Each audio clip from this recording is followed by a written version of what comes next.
કેમ છે વિદ્યાર્થી મિત્રો? આશા રાખું કે આપ સૌ વિદ્યાર્થી મિત્રો ખૂબ જ મજામાં હશો.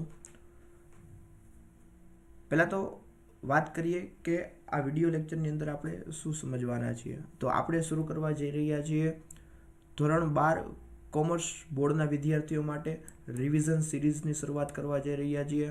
યસ, રિવિઝન સિરીઝની શરૂઆત કરવા જઈ રહ્યા છીએ અને પહેલો જ આપણો સબ્જેક્ટ છે ઇકોનોમિક્સ. ખાસ કરીને થિયોરિટિકલ સબ્જેક્ટ છે અને સ્કોરિંગ સબ્જેક્ટ કહેવાય. આની અંદર તમે ધારો તો 98-99-100 પણ માર્ક અમુક વિદ્યાર્થીઓ મેળવી શકે છે અને ઘણા રેકોર્ડ પણ છે. તો મુખ્ય આશય શું છે? તો મુખ્ય આશય એ છે કે તમામ યુનિટનું એકવાર સરસ મજાનું રિવિઝન થઈ જાય, એક પણ મુદ્દો છૂટે નહીં. તો વધુ વાત ન કરતા યુનિટમાં આપણે આગળ વધીએ. જોઈએ સૌપ્રથમ યુનિટ નંબર 11 અર્થશાસ્ત્રની અંદર આવતા યુનિટ નંબર 11 થી શરૂઆત કરીશું આપણે.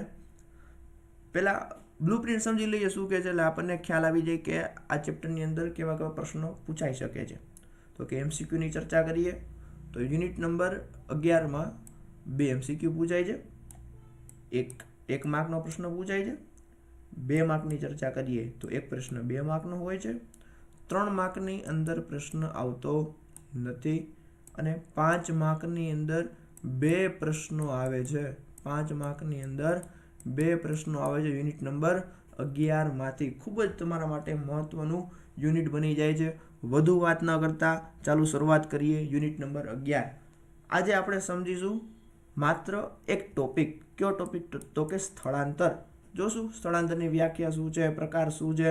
ત્યારબાદના વિડીયો લેક્ચરમાં આપણે શહેરીકરણની ચર્ચા કરશું અને ત્યારબાદના આપણે લેક્ચરમાં આંતરમાળખાકીય સેવાઓની ચર્ચા કરીશું. તો યુનિટ નંબર 11 જે છે એ 3 ભાગની અંદર આપણે રિવિઝન કરશું, જોશું. તમે ખૂબ જ ધ્યાનથી આ વિડીયો લેક્ચરને જોજો. યુનિટ નંબર 11 તમારું ખૂબ જ સહેલાઈથી, ખૂબ જ સરળ રીતના તમને યાદ રહી જાય એવી રીતના પીપીટી આપણે બનાવેલી છે અને એક પણ મુદ્દો છોડેલો છે નહીં. શરૂઆત કરીએ પ્રસ્તાવનાથી. તો પ્રસ્તાવનાની શરૂઆત કરીએ તો યુનિટ નંબર 11ની પ્રસ્તાવનાની અંદર આપણને 2 જ બાબત જે છે ખૂબ જ મહત્વની સાબિત થાય છે. કઈ? તો કે 1991માં મોટા આર્થિક પરિવર્તનો થયા. ઘણી બધી વાર ક્વેશ્ચન પૂછાઈ ગયેલો છે કે આર્થિક પરિવર્તનો ક્યારે થયા? તો કે 1991માં. આર્થિક પરિવર્તનો ક્યાં થયા? તો કે ઉદારીકરણ, ખાનગીકરણ અને વૈશ્વિકીકરણ.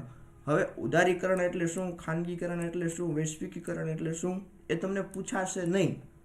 અને આપણે આમ પણ રિવિઝન કરી રહ્યા છીએ તો એટલો બધો ડીપમાં આપણે સમજવાનો કાંઈ ભાવાર્થ છે નહીં. ચાલ, બીજું શું કહેવા માગે છે? તો કે આંતરમાળખાકીય સુવિધાઓ પણ આર્થિક વિકાસની શું છે બેટા? પૂર્વ શરત છે. આર્થિક વિકાસની પૂર્વ શરત કઈ છે? તો કે આંતરમાળખાકીય સુવિધાઓ. આ રેર એમસીક્યુ હોય, આવે જ્યારે પેપર ડિફિકલ્ટી લેવલ વધારવી હોય ત્યારે આવા એમસીક્યુ પૂછાઈ શકે, આવા 1 માર્કના પ્રશ્નો પૂછાઈ શકે. બસ પ્રસ્તાવના પૂરી થઈ ગઈ. ચાલો આગળ ચર્ચા કરીએ.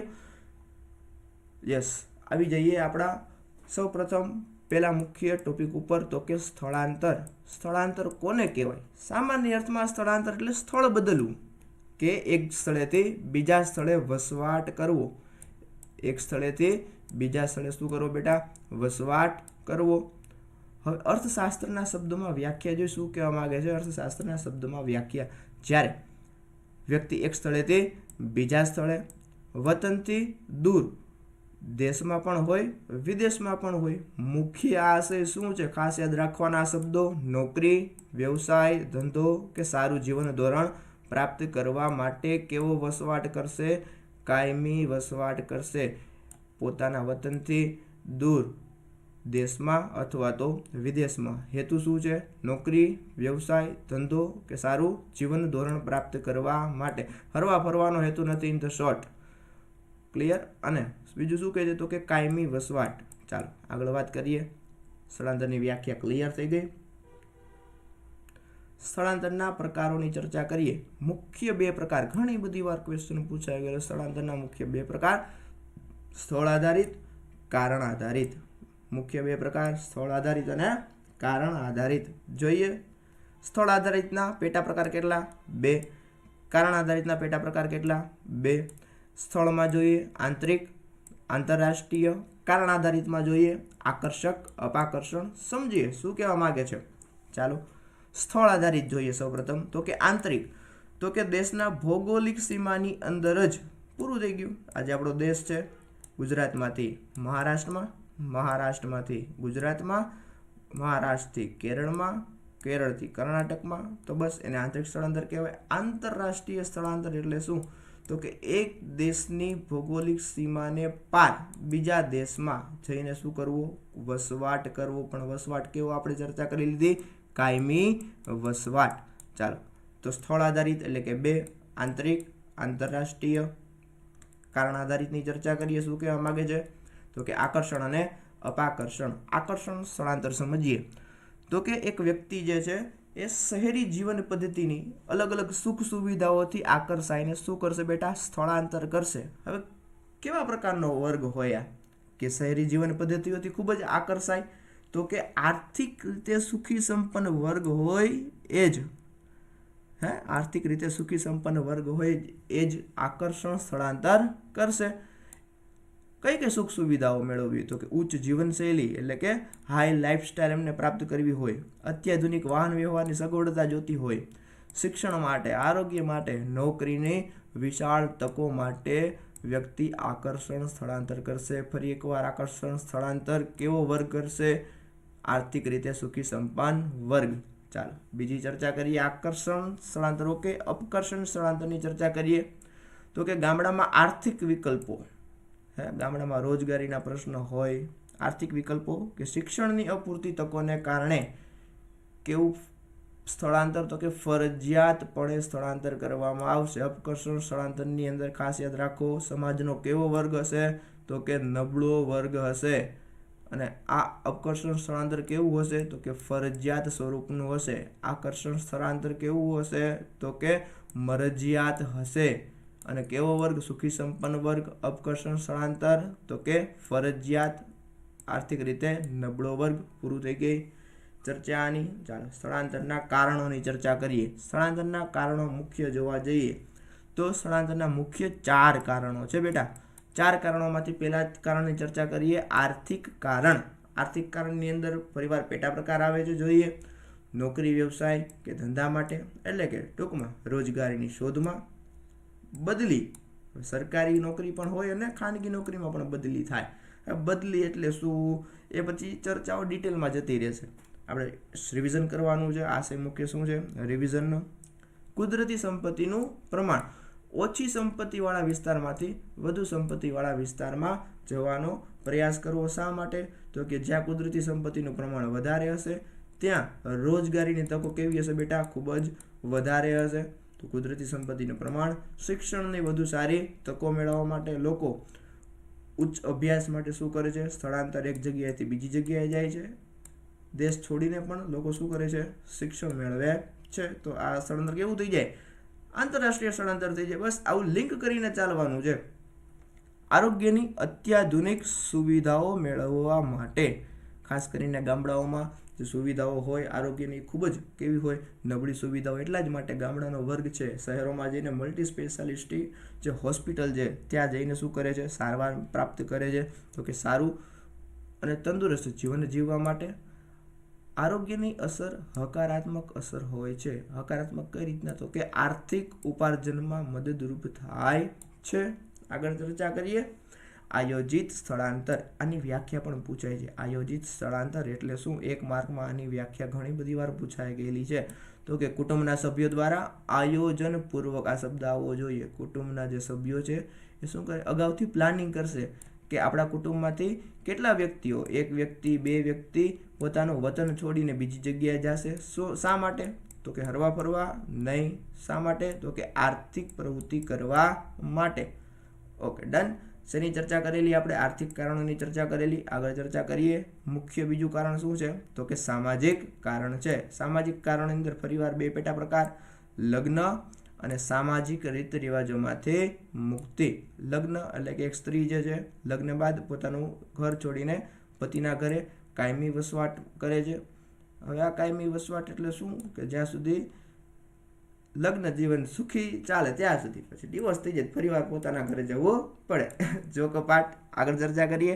સામાજિક રીત રિવાજોમાંથી મુક્તિ શું કહે છે?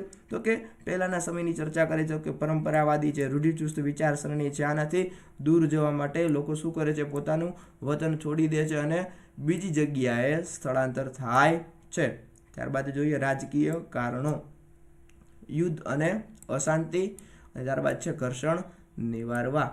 જોઈએ યુદ્ધ અને અશાંતિમાં તો કે કોઈ પણ જગ્યા એવી છે જ્યાં કેવું છે તો કે ખૂબ જ યુદ્ધના પ્રશ્નો છે, કોઈ પણ સમયે યુદ્ધ ફાટી નીકળે છે, તો એક સામાન્ય જીવન પસાર કરવા માટે લોકો શું કરે છે? એ જગ્યા છોડીને અન્ય સલામત જગ્યાએ જવાનો પ્રયાસ કરે છે. બીજું છે ઘર્ષણ નિવારવા, એટલે કે ઘણા બધા વિસ્તાર એવા હોય, ગુજરાતમાં પણ આપણા ઘણા બધા વિસ્તાર એવા છે, ભારતમાં પણ ઘણા બધા રાજ્યો એવા છે કે રાજ્યોમાં ઘણીવાર કોમી તોફાનો નીકળે, વારંવાર ઘર્ષણો થતા હોય, તો એક સામાન્ય નાગરિક જે છે એ આ રોજબરોજના પ્રશ્નોથી શું થાય છે? તો કે કંટાળીને પોતાની જે જગ્યા છે, જે શું કરે છે? વતન છે છોડીને અન્ય જગ્યાએ જાય છે. તો એ કોની અંદર આવશે? રાજકીય કારણોની અંદર આવશે. ત્યારબાદ લાસ્ટ ચર્ચા કરીએ કુદરતી આપત્તિઓ કે પર્યાવરણીય પરિબળ. તો કે દુષ્કાળ છે, ધરતીકંપ છે, જ્વાળામુખી છે, આવા બધા જે વિસ્તારો જે છે એનાથી શું થશે? તો કે લોકો જે છે એનું આર્થિક પરિબળ જે છે એ કેવું પડશે? ધીમું પડશે. આર્થિક પરિબળમાં એને શું પડશે? ફટકો પડશે. એટલા માટે જે આવી જે જગ્યાઓ છે, ખૂબ જ સેન્સિટિવ એરિયા જે છે, કોઈ પસંદ કરે જ્વાળામુખીની બાજુમાં જ મકાન ખરીદવાનું? નહીં, કોઈ દિવસ નહીં કરે. તો આ કુદરતી પરિબળો છે. હવે ખાસ યાદ રાખો, ખૂબ જ ઇમ્પોર્ટન્ટ, વિકાસલક્ષી સ્થળાંતર. વિકાસલક્ષી સ્થળાંતર કોને કહેવાય? તો કે એક માર્કમાં પૂછાઈ જાય. આર્થિક વિકાસ પ્રક્રિયાને, આર્થિક વિકાસની પ્રક્રિયાને આ શબ્દ આવવો જોઈએ, કારણે થતું સ્થળાંતર. એક્ઝામ્પલ ગુજરાતમાં સરદાર સરોવર યોજના. ક્લિયર? આ શેની ચર્ચા કરેલી? કુદરતી આપત્તિઓ કે પર્યાવરણીય પરિબળ. એની અંદર બે પેટા પ્રકાર, કુદરતી આપત્તિઓ, અને આમ જોવા જઈએ તો આ પેટા પ્રકાર નથી, પણ વિકાસલક્ષી સ્થળાંતર કોને કહેવાય એની વ્યાખ્યા છે. તો કે આર્થિક વિકાસ પ્રક્રિયાને કારણે થતું સ્થળાંતર. એક્ઝામ્પલ લખી નાખવાનું, ગુજરાતમાં સરદાર સરોવર યોજના. બીજા પણ એક્ઝામ આપેલા છે ટેક્સ્ટબુકની અંદર, તો કે રાષ્ટ્રીય અભયારણ્ય છે. ક્લિયર? ચાલો સ્થળાંતરની અસરો જોઈએ. મુખ્ય બે અસર છે સ્થળાંતરની, હકારાત્મક અસર અને નકારાત્મક અસર. હકારાત્મક અસરની ચર્ચા કરીએ તો મુખ્ય હકારાત્મક અસરો બે જ છે. આવકમાં વૃદ્ધિ થાય અને દેશનો ઝડપી આર્થિક વિકાસમાં ફાળો.